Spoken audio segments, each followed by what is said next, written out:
假如短視頻運營說真話 Angel， 新媒體運營的核心目標是什麼？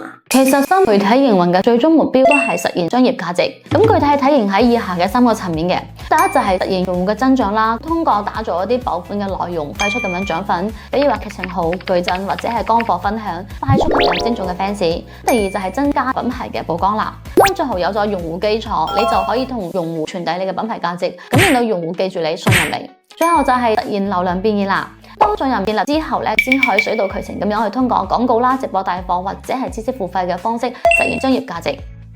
新媒體運營主要的工作是負責什麼呢？